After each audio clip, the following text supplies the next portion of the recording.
I think money is like love. 'Di ba pag may jowa ka tatanungin mo, "Nasaan ka na?"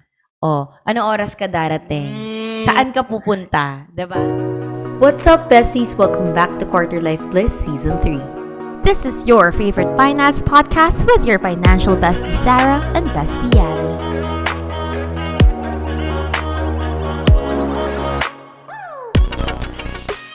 Hey, it's Sarah, and I'm here right now with your financial coach, Coach Yani. And today we are talking about Managing your money. money management. Oh my gosh, it's so Yes. corporate. It sounds so corporate. Ano This ba? is my favorite actually. This is my favorite area of personal finance, managing your money, because this personally helped me um, fix my fix I mean achieve all the things that I can in terms of investments because of the way I manage. I have been managing my money since college when I started working. So, kung ako talaga, whenever people come to me and ask me for coaching, I always say, manage your money well. So, why is it important to manage your money? Importante mag-manage ka ng money because you have to be able to track where your money goes. Not just goes, but also the inflow of your money. So, yung ibang tao hindi nila alam na ay ganito, they're not even aware that they are spending beyond their means because they don't Mm. track it, they don't manage it well. And like just like any other thing that you have, kailangan matuto ka i-manage. Parang love lang 'yan eh. Kanina nagbigay ka ng reference. Nax for love! Kanina nagbigay ka ng reference about love. So magbibigay din ako ng reference about love. I think money is like love kasi 'di ba yung love tinatanong mo, 'di ba pag may jowa ka tatanungin mo, "Nasaan ka na?" "Anong oras ka darating? Mm. Saan ka pupunta?" 'Di ba? Ang galing! So parang May pera lang ganon. 'yan, 'di ba? Kailan ba darating yung pera? Okay, kailan darating yung sweldo ko? Saan ba 'to gagastusin? Saan ba 'to pupunta? So money is like love. Yun na yung ano ko. So if you want money to love you back, you have to be able to love money. And the way you show love to your money is if you manage it well, if you take care of it, if you nurture it, and you make sure you grow it. But paano mag-grow kung hindi mo alam first and foremost magkano ba yung total na ginagastos mo in a month, hindi mo alam magkano ba yung Yes. kinikita mo in a month, 'di ba? So, Yes. kailangan lahat 'yon tinatrack. Okay. And so yeah, that's the importance of money. And like I said earlier, I was able to ngayon, 'di ba, may condo na ako. I was able to purchase and acquire my first property because of really being good at managing my money, my finances. Yes, I'm So so proud of you. Congratulations, so Coach much. Yani! Thank you. Miss Universe! Hindi, 'di ba? Let's be honest, 'di ba? The reason why I Yeah. can afford to go on a mini retirement in the US is because I've been very diligent when it comes to managing my finances. That's why I'm also very passionate to talk about it and to share it to people because my vision naman is everyone celebrating abundance. So if Yes. And everyone's sige. I just want to say, kasi like before people jump into conclusions, so there was an incident that happened before on Facebook. But long story short, people were assuming that we were born rich, and I just want to add that Coach Yani worked every single Correct. peso pa, every single Yeah. peso to buy her condo, and she did not get money from her parents at all. And to add to that fact, they were not always well off. But you see that Coach Yani is a testament that with hard work, anything truly is possible. So, Coach Yani, I'm so proud of you. Thank you so much, Sarah. And that's true, no? Baka inisip nila, baka naman mayaman ka lang, kaya na-afford mong bumili. But yeah, I wasn't always well off. Until now, hindi ko masasabi na talagang well off. I think ngayon, mas nakakaluwag lang kami because isa na lang yung nag-aaral ko na kapatid. So, kanya-kanya na Yeah, kami ng expenses, kanya-kanya na kami ng exactly. may earning capacity na lahat kami magkakapatid. That's why we can afford to, travel without asking our mom, to pay for the trip. Alam mo yon. So, yeah. So, for me, those things that I have or the things that I have right now are manifestations of the way I manage. I've been managing my finances since I started working in college. Mm-hmm. Mm-hmm. That's so great. Like, first of all, I want to say yes, na validate yung sagot ko because my answer would have been so that you don't overspend so that you don't spend money you don't have, basically. But I want to add, since you already touched that topic, I want to add that if you learn how to manage your expectation, manage your expectation, manage your, sorry, manage your money, humugot ako dun manage your money, then you will have, honestly, you'll have less anxiety. I think it's also good for your mental health, for you to know where your money is going kasi nagkakaroon ka ng ginhawa like that sense of relief na, oh, okay, I still have money in the bank, or oh, okay, meron pa din akong budget to watch a movie. Like, I wouldn't feel guilty to go to the cinemas to watch a movie. Yung tipong ganon. I like how you touch base on mental health. Because like I said, and I think the episode where we talked about independent living, I think that's the episode Mm-hmm. last week, that one cause of mental problem or emotional problems when you move out is money. 'Di ba? Yes. And paano mo maiiwasan 'yon? Again, if you prepare, if you budget, if you learn your money flow, if you understand how much money is coming in and has to go out, if you start solo living, ganyan. And yeah, totoo yung sinabi mo, no? Kailangan aware ka, magkano pa ba yung afford kong manood pa ba ng sine? Kaya ko pa ba lumabas? Kaya ko bang Mm-hmm. bilhin to? Can I afford to buy a new car? Can I afford to buy this? Can I treat my parents to this? Alam mo yon. And it all boils down to really learning how to effectively manage your money. But Mm-hmm. if we were to talk about it, ano ba yung mga aspects of managing your money? No? Number one is budgeting. Okay? Ito yung pagtatrack mo ng expenses, yung bills mo to pay, also setting aside money for your goals, your financial freedom, and how much money should you save and invest. Mm-hmm. Oh, that's so good. Ang galing nun. Ang ganda Tanong nun. ko lang sa'yo, Sarah, how did you start budgeting, or how did you learn about budgeting or managing your money? I would use Excel back then. Until now, actually, I'm reusing Excel again because of my dad. My dad was actually the one who taught me how to budget my finances using Excel. This was the time when hindi pa subscriptions yung Microsoft. Like, one-time payment lang po siya. Hindi po siya subscription ng $80. Yearly. Ang mahal, guys. Ano ba? But yeah, so I use Excel, and with that I had to relearn a lot of the formulas. So, like, for example, if I spend this much, it automatically deducts the remaining budget that I have. So that's why I love using Excel, because you can connect every single cell. You could use different types of formulas, and nowadays you could even make it look cute if you want to. So yeah. How about Did you, Coach Yani?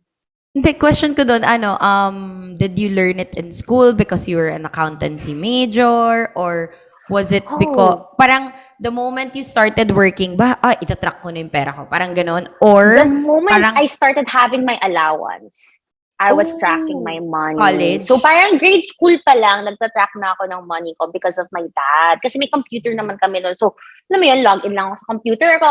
Ganyan. Hindi ba siya password protected dati? So nakikita ng ate ko yung budget ko. Pero yun.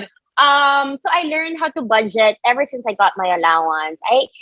Now that you mentioned it, they never really taught us how to budget in accounting in school, in college. Yeah, in So I school, kind of no. had to learn everything from my dad. Wow, second time around, binabanggit ko sa dad ko. Hi, Dad, I love you so much. Oh my gosh, I think that's nakakabilib ng sobra na grade school pa lang nag-excel ka na, girl, for your Mukhang pera budgeting. talaga ako, girl.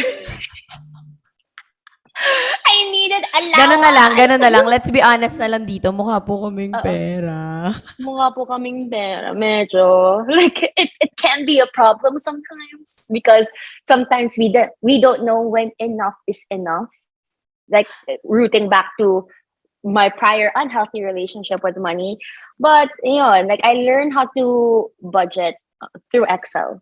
So yun. Oh, interesting, interesting. I think ako natuto lang ako mag-Excel ng pera ko in college na, like after orgs. Kasi sa orgs, matututo ka ng mga ganun eh.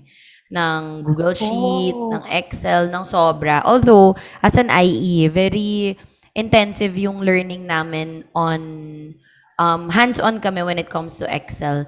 But I Mm-mm. didn't see it as something that I can use for money before.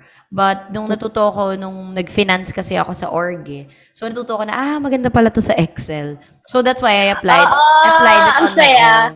And before Yeah. kasi I had my own goals. Like I studied kasi in Germany. And my mom said, pwede, basta ikaw magbabayad. Mm-mm. Scholarship naman siya, pero sabi ng mom ko, pwede basta ikaw magbabayad ng um, plane, like help me with your visa and plane. So sabi ko, okay, mag-work ako. So I needed to really track how much money yung for my small business, etc., Mm-mm. etc. Mm-mm. So natuto talaga ako through Excel. Pero before, sinusulat ko siya sa notebook or sinusulat ko talaga siya sa planner. Alam mo yung mga Starbucks planner? Oh, hey! Okay So, yun! kunwari susulat ko sa taas kasi ang baon ko lang naman in college, 100 pesos. So, for example, sa tabi ng date, let's say March 25, magsusulat ako 20 pesos. So, ibig sabihin yun yung na-save ko. Or so kung may pinag-iipon, parang Oh! maliit lang talaga. Kasi, I didn't know better eh. In Oo. high school, in college, notebooks lang meron ako, tsaka yung mga planner. So, doon Oo. ako nagsusulat. Oo. Doon ako nagsusulat. Yes. And when I started tracking na yung mga investments and all, talagang nakatulong sa akin yung Excel. But before, sulat talaga. And actually, until now, nagsusulat talaga ako. Kasi, minsan you can think better when you write eh. Mm. So, Yeah. mm-mm. Kasi like it clears your mind a little bit and you're just focused on that one thing that you're doing. Yeah, so yun. So ako, ganun ako natuto mag-start mag-budget ng money. Pero tanong ko sa'yo, girl, ano yung mga pinagdaanan mo na ways to track your money aside from Excel? Excel lang ba ever since until now? Ganon? Oh no, like I tried using a phone app. I tried Oh, using a phone app. yeah. I forgot the name though, but Money I app. tried using a money app as well. I'm not sure what the name is. I don't think it's literally called money app, but you know what? I'm gonna try to revisit that. But I did try accounting for my expenses, lalo na nung nag-artist. Lalo na naging artista ako and syempre I had to take note of how much my income is kasi hindi naman siya, it's not a monthly paycheck that you get every month. So parang, oh my gosh, nakakita na ba ako ng pera this month? Baka wala pa akong kinikita this month. So dun din lumabas yung I guess, kuripot ko, knowing what to spend on, knowing when to go out. So yun. Ooh, okay. How about you? Have So, you ever used anything else other than journaling or? yeah. So, in college, siguro high school to college, nagsusulat nga ako sa planner. Nagpa-planner ako. I think minsan nga walang laman yung planner ko except yung magkano lang yung pera. Mukha din akong pera kasi.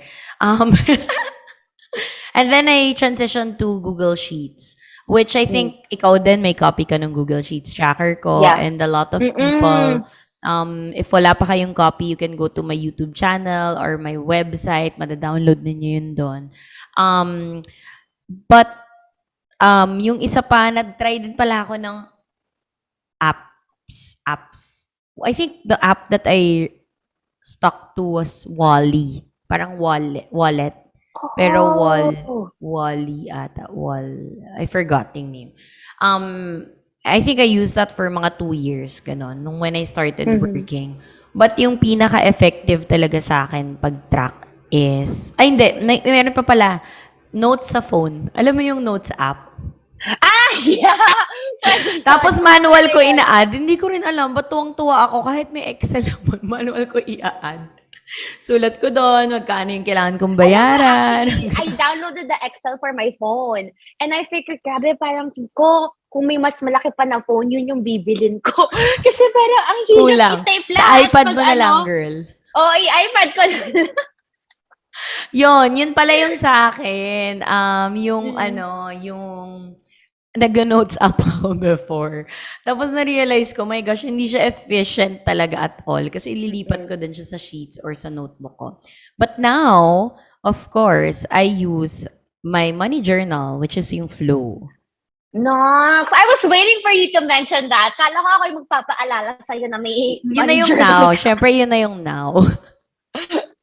Yun na yun now. Okay, okay, okay. So first of all, congratulations. I saw you launched already on Instagram. So yay! And you Thank even you. told me about this while you were here in LA. So kamusta? How is it like being able to hold this product in your hand? My gosh, remember I told you, I'm so excited to go home na kahit na may quarantine, pero although nung time na yun wala nang quarantine, kahit may quarantine pa, ipapadala ko na yung notebook sa hotel.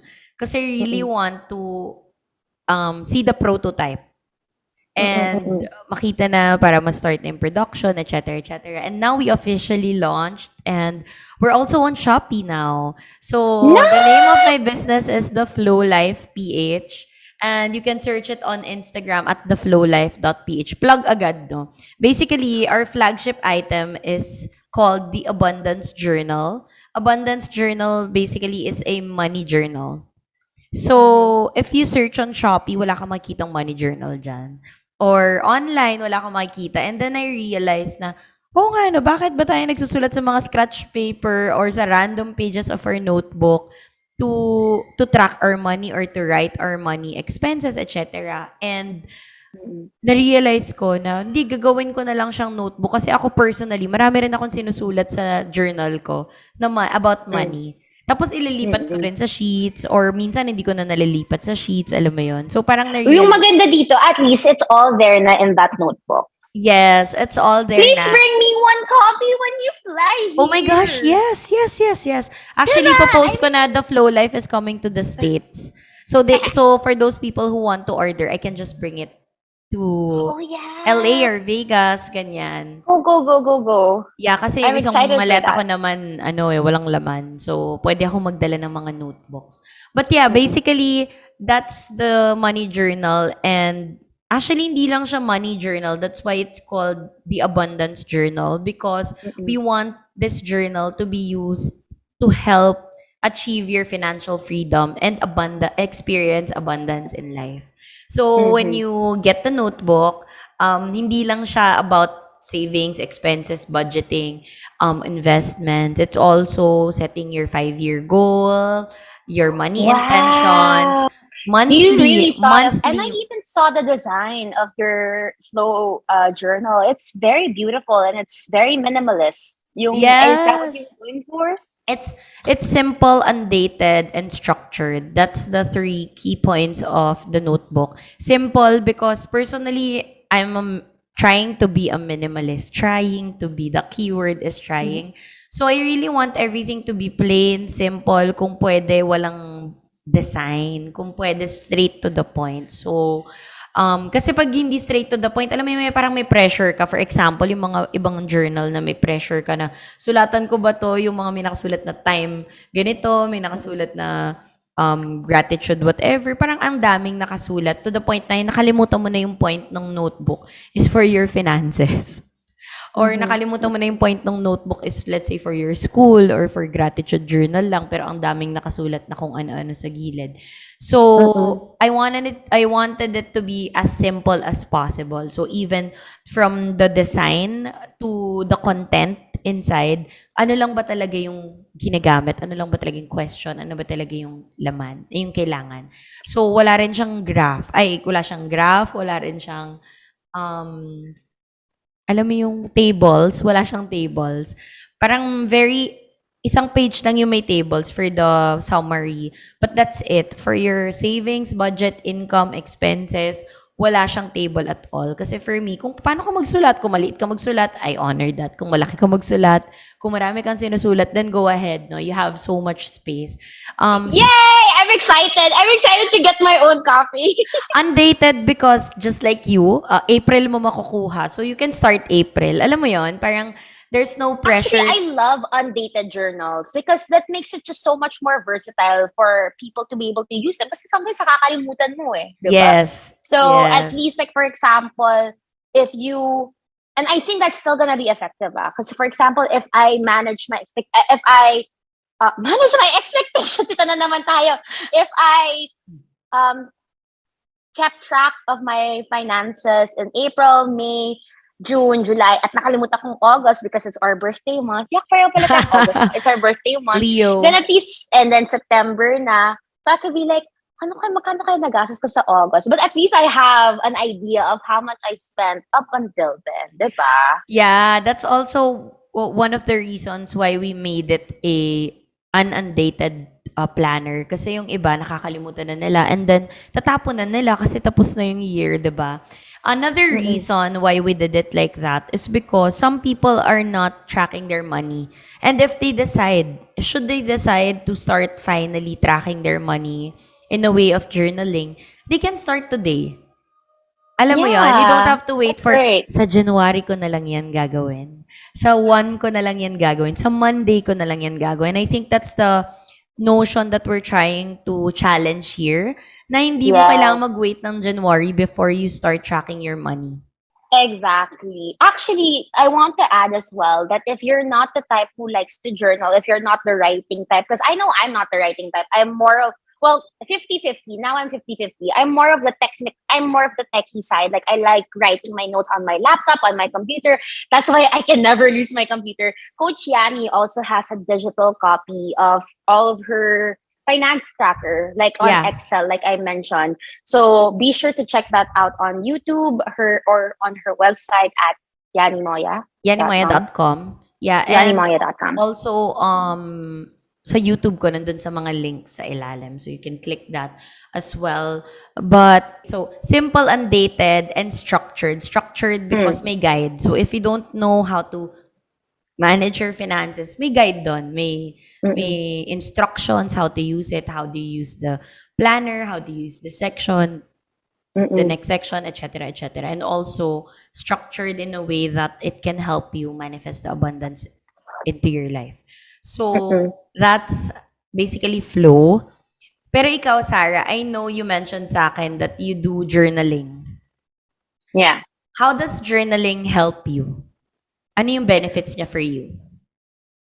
Honestly, I do two types of journaling. I sometimes journal on my computer, on my laptop, and obviously that's my own personal thing.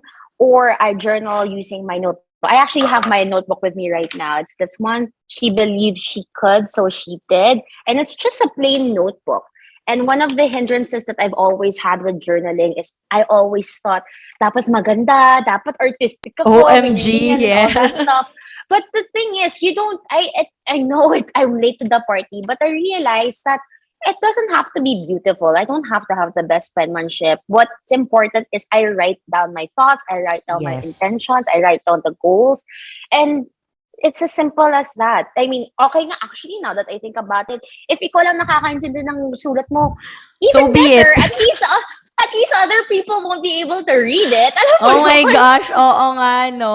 Kung isulat mo yung Mm-mm. money mo, at least di nila naintindihan. So, Yeah, asa na? Bakit may arrows dito? parang siya lang ata makakaintindi nito. Oo.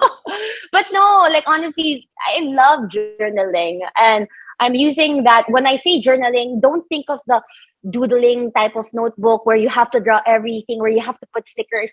Journaling in its very essence is just you writing down your thoughts, writing down your feelings, letting out your emotions. Because sometimes you just need to let it all out. Whether you write it down, whether you... Di ba may mga shops sa Pilipinas kung saan nagbabato ka ng pinggan pag galit ka? Whether you do that. May Like, ganun ba dito? di ganon. Naalala ko nga, pinakita siya sa TV Patrol eh. So, galing. Tapos aliw na aliw yung mga tao. But apparently, that's a normal shop here in the States. Like, it's how you release your anger. So, kanya-kanya yan eh. Like, at the end of the day, the common theme here, lahat tayong mga tao, we need to find an avenue to express our thoughts, our emotions. We can't just bottle it up. Because if we bottle it up, nagkakaroon ng traffic. Nagkakaroon tayo ng mental traffic, ng physical traffic, and we won't be able to function how we're supposed to function if we don't find a good way um to express ourselves. I agree, Sarah. Same way with your money. If, alam mo yun, hindi ka na makatulog, magkano nga ba yung babayaran ko, tapos yung bills ko, tapos magkano nga ba yung sinisave up for ko. Alam mo yun, kung it's all in your head and you're not even trying to like write it down and really see, I think yun yung important, nakikita mo yung money mo, yung flow ng pera mo. It's gonna cause you stress. Trust me, it's gonna cause you stress. So, importante that you see it actually. So, especially for visual people. And when you write it, ako personally, what I like about money journaling is, pag sinusulat ko, napapareflect din ako. Napapaisip din ako, okay, paano ko gagawa ng paraan to? Like, for example, for this condo, yung rule ko lang naman is kung ano lang kikitain ko from content creation, yun lang gagamitin ko pang bili ng appliances. So Yeah. naisip ko nilista ko lahat ng appliances na kailangan kong bilhin or gusto kong bilhin, di ba? And nung nakita ko na yung number, sabi ko, okay, paano yung gagawin ko para kikitain ko to? Alam mo yun? Pero kung hindi ko siya nilista, hindi ko sinulat, hindi ko siya parang, may isip ko lang, sige, bili lang ako niyan. Afford ko naman. Meron naman ako niyan sa bangko. Exactly. Like, Pero pwede mo nga na-afford, pero because you bought that thing, shucks, wala ka na pala pang bayad ng kuryente. Correct. Awareness. ganon. It creates awareness also when you start writing. And like I said, you get to reflect.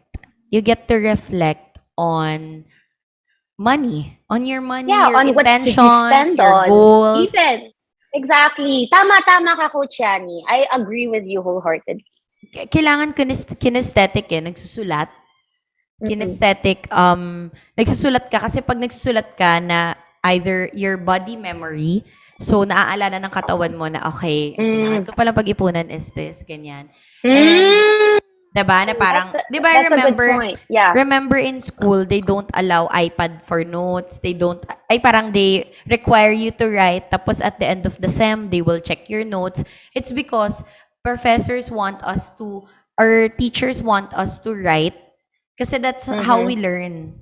One way for us to learn is through kinesthetic, which is really writing. And so if you want your body to move to how much you want to earn, then you have to start writing down. So ako personally, yun yung na-enjoy ko, nakikita ko yung money flow ko, especially for this condo, because I keep writing. And I think, kasi yung money journal namin, meron siyang weekly money wins, financial wins. So, you can write down, alam mo yun, parang, this week I saved up this much. This week, I'm grateful kasi nakabili ako ng ganito. May naklose akong client na ganito. Alam mo yun, parang yung small wins mo, if you keep writing down your wins, your life will be full of wins. So, yeah, yun yung nagustuhan ko sa pagsusulat. So, I'm so excited for my flow notebook. Excited ako. kailangan ko ng reel, kapalit nun. Kailangan ko na isang magandang my reel. TF is IG story. Joke na. IG story at saka reel po, please. Kasi, Real. Like, you want me to write, ayoko nga, may expose yung mga sinusulat ko. hindi, ikaw na bahala. I'm expecting a reel from the Sarah Carlos for my, hello, free delivery from US to Girl, LA. like, IG story, photo, static video, reel. Yun yung... Alam mo yan, malakas ka sa akin. Pero dahil malakas din sa akin ang mga listeners natin, Sarah, I wanna give out Flow Journal for 2 people. No, 200 people? 2 people lang. Hindi pa po kaya ng budget ng Flow yung 200. In Dalawang, the future, claiming it. oh my gosh, dalawang notebooks. I will be giving away 2 notebooks to our listeners. All right, guys. So the mechanics for you to win your very own Flow Journal is simple. Step 1, make sure you follow the official Instagram page of Flow Journal. That's theflowlife.ph. Again, that's at theflowlife.ph. And of course, don't forget to answer our question, which we will be posting in our own personal Instagram. But we will only consider the answers that were placed in our official Facebook page. That's facebook.com/groups/quarterlifebliss podcast. Yeah, so you have to be part of our community because we prioritize those listeners talaga of the podcast. So, yeah, I think this is a really great way of giving out. If there's something that I want to, alam mo yun, kung mayroon akong gustong pagbigyan ng flow, it would be, of course, our listeners. So, yeah, Yeah. guys, we are also, if you don't win, we are also on Shopee. Pa-plug ko na rin, Sarah, no? We are also on Shopee at The Flow Life. You can search for the Abundance Journal as well. It's there. Kami lang po ang money journal sa Shopee. So, hopefully you could support out my Pioneers! small business. Yeah, hopefully you could support my new small business. And I hope that you would also manifest abundance in your life through this journal. And of course, don't forget to tag us at theflowlife.ph at the Quarter Life Bliss podcast on Instagram. And yeah, thank you so much, Sarah, for allowing me to plug my business. What are And you talking about? This is this is our podcast. So you can plug whatever you want to plug. sabi ko, wala ka na magagawa, Sarah. Ito na ang topic natin ngayon. May No, bago but it's akong also business really a good kailangan. topic because it's honestly one of the keys to a successful financial relationship with money. Yeah, and I'm excited to see how or what the things that they would manifest. Alam mo yon, Uh, when they start to journal their finances. So excited. Ako I'm so personally, excited. I prefer the term claim it. Like if honestly, if it's meant for you, you'll be able to claim it. Like I don't use the word manifest, girl. Sorry, pero yun, claiming it in God's name. Claim You can it. do it. It's yours. It's yours already. Yes. So thank you so much, guys, and we're excited to get your and read your answers to our question. And Yay! yes, tag us when you listen to this episode. Bye. Bye, guys. Thank you guys for hanging out with us for another episode of Quarter Life Bliss. Let us know your thoughts by joining our community at facebook.com/group/quarterlifeless podcast and following us over at Quarter Life Bliss podcast on TikTok, Instagram, and YouTube. And that's it. Anything else to say, bestie? Find your bliss and money will follow. Yawn.